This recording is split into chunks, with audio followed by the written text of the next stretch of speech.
We can do like a dance intro. Right, left, right, right. Roll the intro. 1, 2, 3, funk it.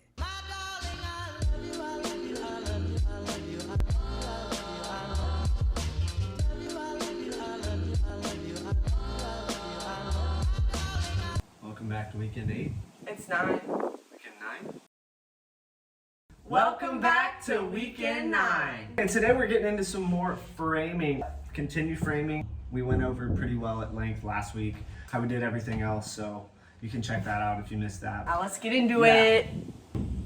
I hope I hit it.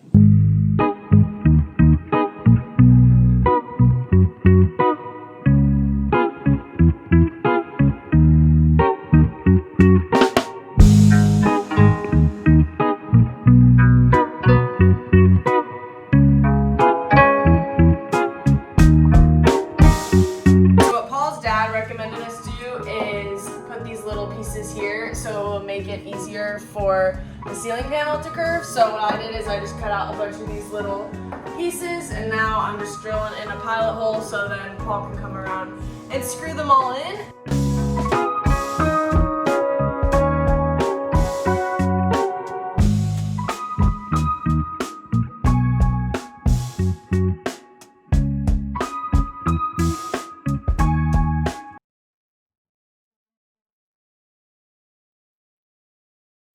That was beautiful. Did you like that? Yeah, was that like interpretive? Yeah.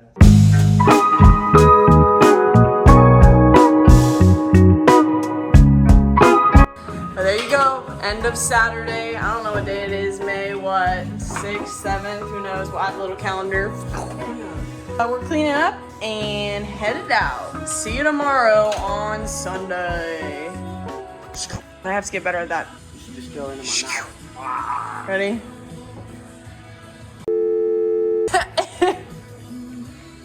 What? You can really see inside your mouth. Never mind, it's fine. Okay, what up YouTube? There's Paul back there. We planned on framing out this front and back, but Paul decided that he still wants to kind of chip away at some of the electrical. So if that's the case, then we really probably shouldn't frame the front and the back until we've at least gotten access to all the electrical. We'll see where this day takes us.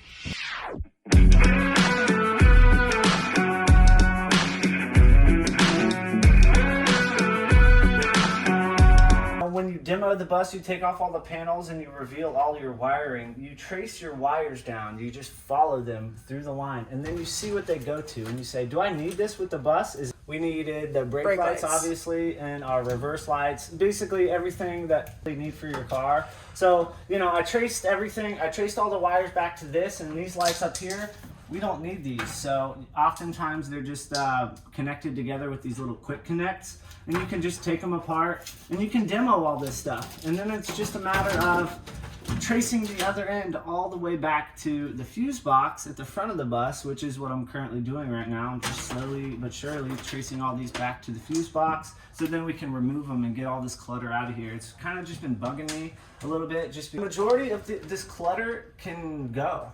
You don't need most of it because a lot of it was just like radio for the bus radio. We don't need that. The little lighting, don't need those either. We're doing our own lighting. So a lot of that stuff can come out, and you don't have to be so intimidated by removing the wiring and stuff like that because it's pretty basic. It's pretty simple. It's just a matter of tracing the wires to those individual radio speaker pieces, undoing them, and then retracing them all the way back to the fuse box up at the front of the bus. And that's what I'm doing right now. I've already identified these wires, knowing that a lot of them go to stuff that we're not going to be using on the bus, and they can go because it's just creating a lot of clutter in the bus, like all of this stuff, and it's going to be more difficult to build around this stuff rather than removing 90% of it.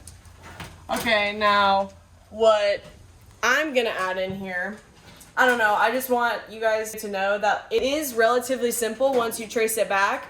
But if you don't want to take these wires out, you don't have to.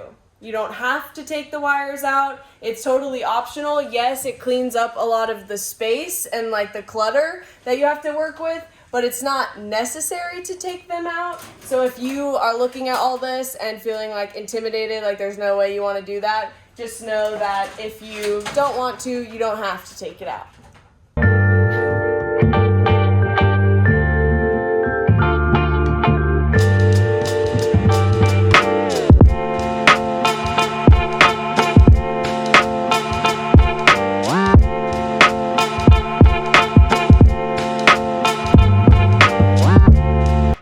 To add a little context, it's actually weekend 10 and we spent all day Saturday, May 14th, going through the electrical. Again, just tracing it back, seeing if we need it or not to clear up the clutter so we can continue framing. But we got a little too into the flow of things and ended up clipping our brake light, which ended up taking like a whole hour plus to figure out how to reconnect. Thank goodness Paul has a little bit more experience with electrical work than I do, because I would have no idea what to do. But he started, actually, I'm just gonna have him explain. So this Saturday, while we're doing electrical, I made potentially a very catastrophic error. But I was able to rebound and fix it. While I was clipping wires, I got a little overzealous and I clipped one of our brake light wires. We didn't really find out that I made a mistake until we went to turn the lights on, and half of our brake lights didn't turn on, and that's when I knew we might be in trouble. I ended up having to trace wires down. I found our brake lights that I clipped, but I got lost in translation trying to figure out which one of these wires went to our brake lights. So it just became a matter of testing multiple different wires. But luckily, since they're all kind of color-coded, it kind of narrowed down our options to the color of our brake lights, which was a light brown color. So luckily, there's only about 15,000 light brown wires that I had to test out. Wasn't that bad. I got to a point where I was basically just stripping off and exposing the copper, and I had my brake light wire stripped down all the way to the copper, and I was just touching the copper together until the brake light came on, and eureka, it finally came on. But here's the issue. It was hardwired in, which means it's always on.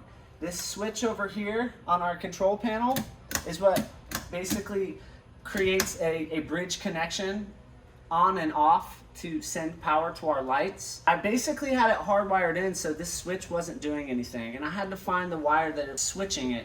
It's called a switch leg wire. So basically, I just had to keep going through until I finally found the wire that was the switch leg for our taillight. And I hooked it up, it came on. I said, "Babe, fire up the lights." She turned them on and it came on. I said, "Turn them off." She turned them off and it went off, and we knew that we found the right wire. So I kind of saved us there, but it was my mistake to begin with. So that is something you need to be careful of. If you're just going through and you think you can snip, snip, snip, snip, oh, this doesn't do anything, snip, snip, snip, be very careful and double check and make sure. It'll help to have your vehicle turned on with all of your lights on and stuff.